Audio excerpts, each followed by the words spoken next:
got a lot going on here today at the parking lot. We're installing our upright. That's going in. Pipe's going in today.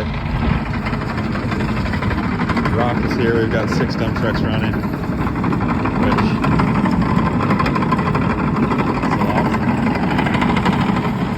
We've got another truck running separately, just bringing in riprap because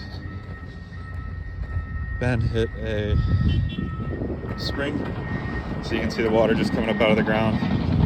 Not good. So we're getting that filled in. Rock. We'll pave on top of that. That's moving parts.